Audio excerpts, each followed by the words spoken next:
सो hey guys, 3 हफ्ते के बाद ये वीडियो अपलोड हो रहा है। I know, I am sorry इतना डिले हो गया। लेकिन कॉलेज में एग्जाम्स एंड ऑल वो सब में थोड़ा सा बिजी हो गया था। सो वीडियो अपलोड नहीं कर पा रहा था। बट अब से मैं ट्राई करूंगा कि कोई भी डिले ना हो। हफ्ते में कम से कम 2 से 3 वीडियोस में अपलोड करूंगा, ताकि आपके सेमेस्टर एग्जाम से पहले आपका जो सिलेबस है सी प्रोग्रामिंग का वो खत्म हो जाए। सो आज के लिए शुरू करते हैं। सो गाइस, आज का हमारा टॉपिक है स्ट्रक्चर ऑफ सी प्रोग्राम। इसमें हम देखेंगे कि एक सी प्रोग्राम को कैसे लिखा जाता है, क्या पार्ट्स होते हैं सी प्रोग्राम के, प्रोग्राम को कैसे हम पूरी तरह लिख सकते हैं, कैसे कुछ चीज़ों को मार्क कर सकते हैं, कैसे वेरिएबल्स को डिक्लेयर किया जाता है, कहाँ पे डिक्लेयर किया जाता है, वो सब इस स्ट्रक्चर में आपको पता चलेगा। तो पहले आता है डॉक्यूमेंटेशन सेक्शन। डॉक्यूमेंटेशन सेक्शन में आप प्रोग्राम लिखने से पहले कमेंट डाल के लिख सकते हैं कि आपका प्रोग्राम किस बारे में है। प्रोग्राम के बारे में एक छोटा सा डिस्क्रिप्शन लिख सकते हैं, ताकि बाद में जब आप उस प्रोग्राम को वापस ओपन करें तो आपको पता चलेगा कि ये प्रोग्राम किस बारे में था। सो आपको ज़्यादा याद करने की ज़रूरत नहीं है। अब कमेंट क्या होता है? कमेंट बेसिकली एक लाइन होती है या फिर एक टेक्स्ट होता है जो हम अपने प्रोग्राम में इंक्लूड करते हैं, जो रन नहीं होता है, लेकिन वो प्रोग्राम के अंदर रहता है एज अ मार्किंग। सो आप बाद में कभी इस प्रोग्राम को ओपन करोगे तो आपको पता चलेगा कि आपने कौन सा लाइन कहाँ पे लिखा था। अब हम जो कोडिंग करते हैं कॉलेज लेवल पे वो मैक्सिमम 100 लाइन्स 200 लाइन्स तक होते हैं। बट एक्चुअली जब सॉफ्टवेयर इंजीनियर्स कोड करते हैं तो उनका कोड 10,000 लाइन्स तक भी होता है। सो वो जब अपने कोड को वापस स्टडी करते हैं या वापस कुछ एडिट करने आते हैं तो उनको याद रहना चाहिए, उनको पता चलना चाहिए कि ये लाइन उन्होंने क्यों लिखा था। सो वो याद करने के लिए वो लोग एक मार्किंग लगाते हैं, उस मार्किंग को कमेंट बोलते हैं। वो आज हम एक एग्जाम्पल में देखेंगे कि वो क्या होता है और कैसे कमेंट लगाते हैं। उसके बाद file inclusion section. C program के अंदर काफी सारे फाइल्स ऑलरेडी बने हुए हैं जो हमें हेल्प करते हैं कुछ ऑपरेशंस परफॉर्म करने के लिए, लाइक हैश इंक्लूड stdio.h या हैश इंक्लूड conio.h। ये सारी चीजें हम देखेंगे एक एग्जांपल लेके। सो एक एग्जांपल लेते हैं कोड का।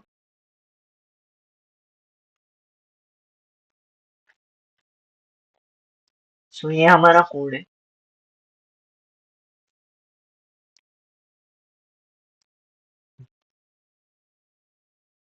सो एग्जांपल के तौर पर इस कोड को लेते हैं। यहाँ पे जो ये पहले 2 लाइन्स है, ये है हमारे फाइल्स। इसमें जो ये फाइल लिखा है stdio, इसका मतलब होता है स्टैंडर्ड इनपुट आउटपुट।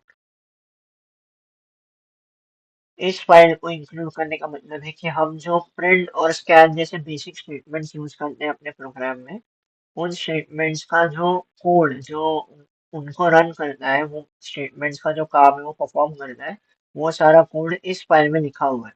सो इस फाइल को जब हम इंक्लूड करेंगे तो प्रिंट और स्कैन बहुत इजीली हो पाएगा। हमें वापस प्रिंट और स्कैन के लिए अलग से कोड लिखने की जरूरत नहीं है। वैसे ही conio.h या फिर हैश इंक्लूड math.h या हैश इंक्लूड string.h, ऐसे बहुत सारे इंक्लूजन फाइल्स होते हैं जो हम इंक्लूड करते हैं हमारे प्रोग्राम में, ताकि हम प्रोग्राम आसानी से लिख पाए, आसानी से रन कर पाए। सो अभी मैं सिर्फ ये 2 फाइल्स में लेता हूँ। इसके बाद हम देखेंगे तो ये है function declaration section. Function declaration section यानी कुछ प्रोग्राम्स ऐसे होते हैं जिनमें सिर्फ ये मेन फंक्शन से काम नहीं चलता, हमें कुछ और फंक्शन लिखने पड़ते हैं। जैसे कुछ हमें स्वैप करना है तो स्वैपिंग के लिए हम ऐसा एक फंक्शन लिख सकते हैं, और ये फंक्शन को हम हमारे प्रोग्राम में यूज कर सकते हैं। सो ये एरिया होता है यहाँ पे जहाँ पे हम फंक्शंस को डिक्लेयर करते हैं कि ये फंक्शन हम आगे यूज करेंगे। अब फंक्शन क्या होता है ये हम आगे वाले आने वाले वीडियोस में देखेंगे। कि एक फंक्शन क्या होता है, कैसे उसको यूज करते हैं। फिलहाल के लिए आप बस याद रखिए फंक्शन जब भी हम यूज करेंगे तब इंक्लूड फाइल्स के नीचे लिखेंगे फंक्शंस। इसके बाद ग्लोबल वेरिएबल डिक्लेरेशन सेक्शन। अब वेरिएबल्स क्या होते हैं? वेरिएबल्स कंटेनर्स की तरह होते हैं जो हमारी वैल्यूज को स्टोर करते हैं। जैसे यहाँ पे मैंने इंट ए लिखा है, तो ये ए जो है ये हमारा एक वेरिएबल है जो एक वैल्यू स्टोर करेगा। वेरिएबल जो है वो वैल्यू स्टोर करते हैं, वो जस्ट कंटेनर की तरह ही होते हैं। सो उसमें दो टाइप्स के वेरिएबल होते हैं, एक होता है लोकल वेरिएबल और एक होता है ग्लोबल वेरिएबल। जो फंक्शन के अंदर हम वेरिएबल डिक्लेयर करते हैं उसे हम कहते हैं लोकल वेरिएबल, और जो हम फंक्शन के बाहर डिक्लेयर करेंगे यहाँ पे, फॉर एग्जांपल मैंने यहाँ पे ऐसे डिक्लेयर कर दिया इंटीजर बी, सो वो हो जाएगा हमारा global variable.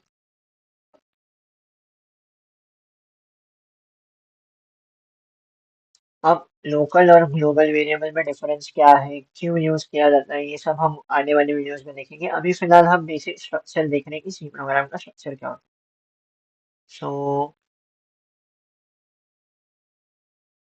Global variables declare करने के बाद हमारा आता है मेन फंक्शन का सेक्शन, जो ये है।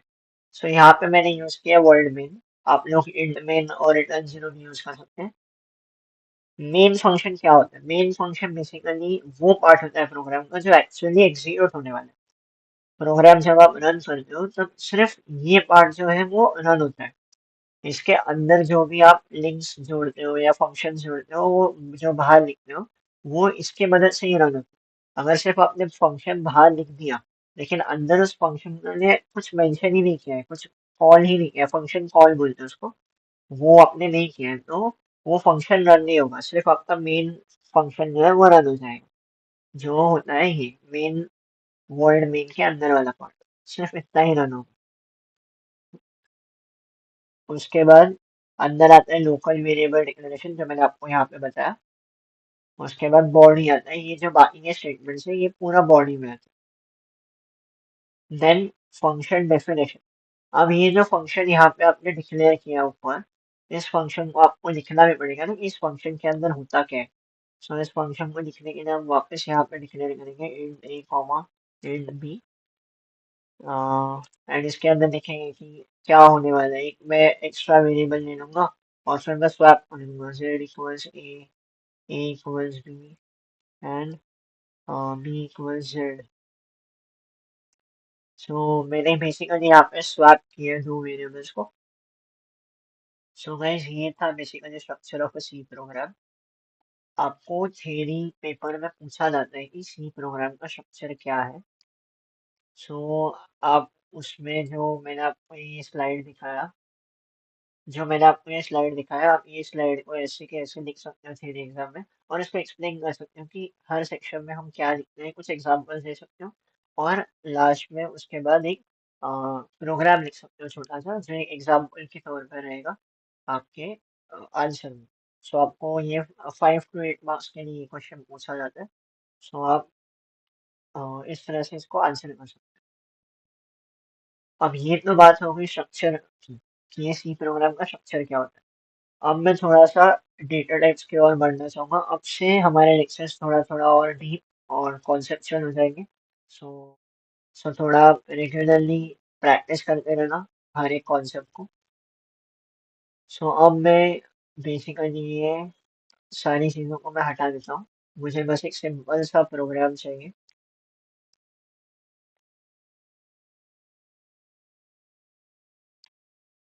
मैं ये कमेंट्स भी हटा देता हूँ।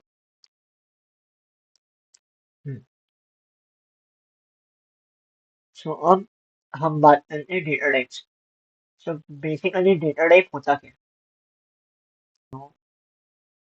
डेटा टाइप का मतलब है कि जो डेटा आप कंप्यूटर को दे रहे हो या एज एन आउटपुट कंप्यूटर से दे रहे हो, वो डेटा का टाइप क्या है, या क्या वो इंटीजर है, क्या वो कैरेक्टर है, क्या वो फ्लोट है या डबल है। अब फ्लोट, डबल, कैरेक्टर, इंटीजर, ये सब क्या होता है मैं आपको समझाता हूँ। इंटीजर की बात करूँ तो इंटीजर में आपको होल नंबर जो आपके हैं, लाइक जीरो से लेके इंफिनिटी तक, वो सारे नंबर्स आएंगे। उसके बाद अगर मैं कैरेक्टर की बात करूँ, सो ए बी सी डी ऐसे करते करते जेड तक आए। और मैं अगर फ्लोट की बात करूँ, तो फ्लोट में डेसिमल नंबर्स आएंगे। फॉर एग्जाम्पल 1.0006 डेसिमल प्लेसेस तक आप फ्लोट यूज कर सकते हो। और अगर आपको उससे ज़्यादा डेसिमल प्लेसेस चाहिए एज एन आउटपुट या एज ए इनपुट, सो आप डबल यूज कर सकते हो। सो बेसिक 4 डेटा टाइप्स यही है। इसके अलावा और भी डेटा टाइप्स हैं, जैसे लॉन्ग इंटीजर, शॉर्ट इंटीजर। अब ये स्टार्टिंग के जो 4 डेटा टाइप्स है, integer, character, float and double, ये 4 बेसिक डेटा टाइप्स है सी प्रोग्रामिंग के। अब इसके अलावा ये जो लॉन्ग, शॉर्ट और साइंड और अनसाइंड, ये 4 जो है ये मॉडिफायर्स, डेटा टाइप मॉडिफायर्स बोलते हैं इनको।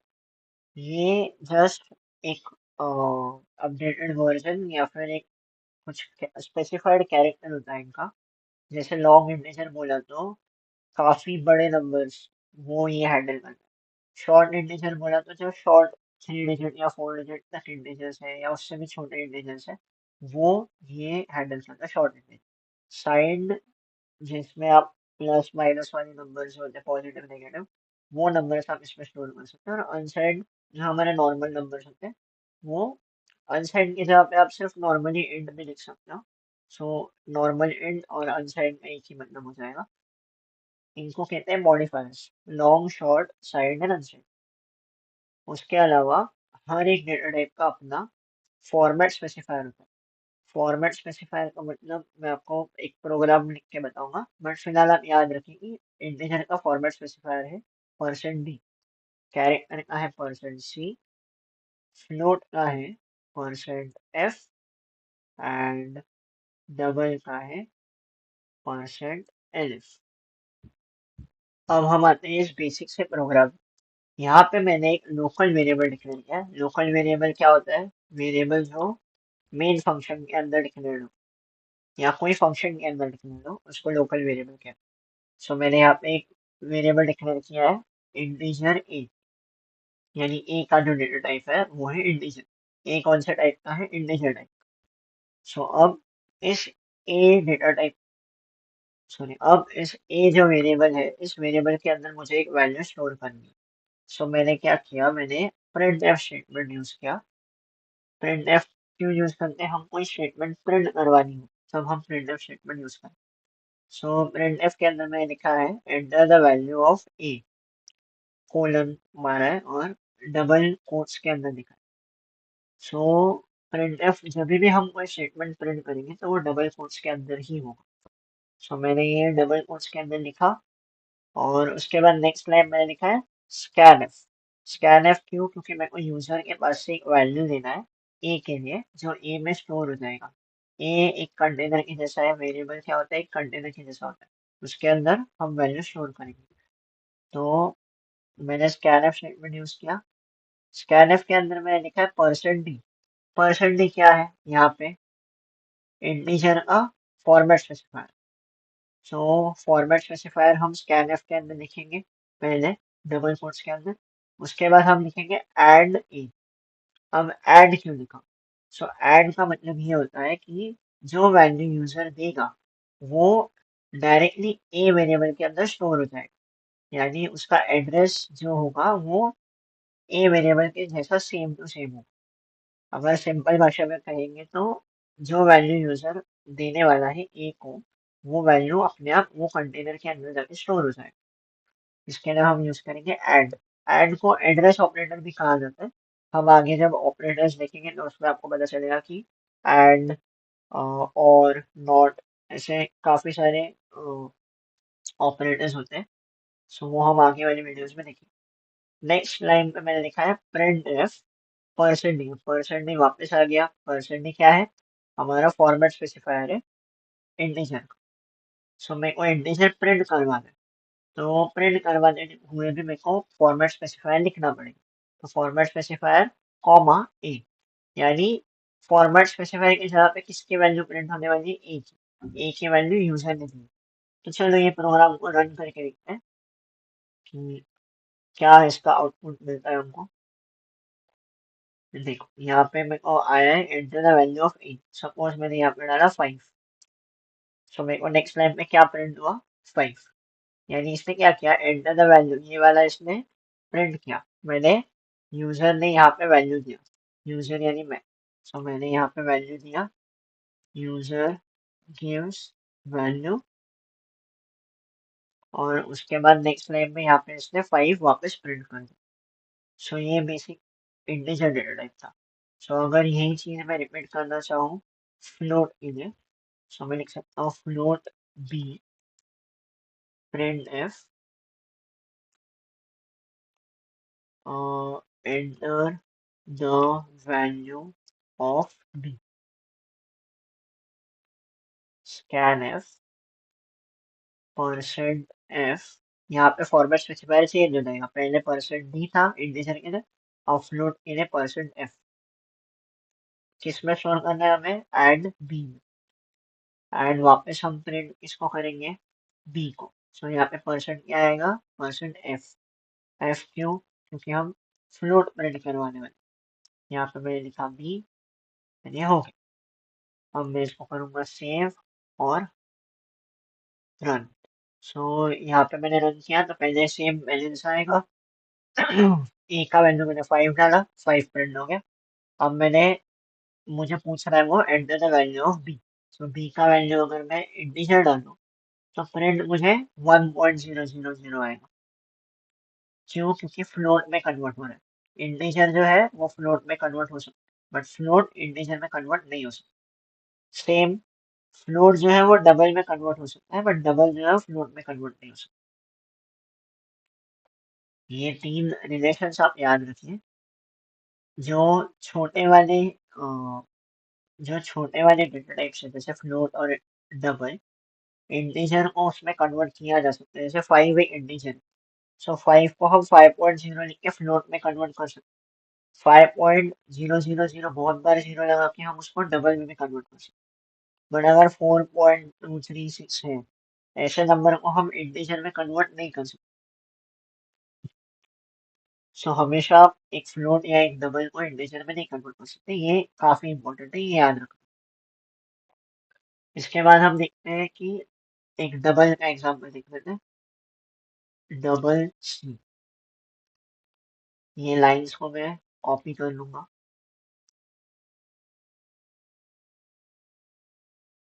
यहाँ पे मैं बी के जगह पे सी कर दूंगा, एंड परसेंट एफ के जगह पे क्या आएगा, परसेंट एल एफ,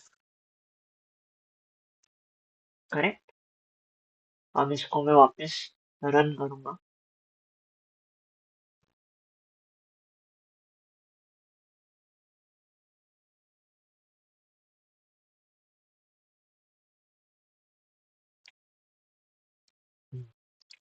सो अब इसको मैं वापस रन करूंगा तो वापस value of a 5, value of b 1।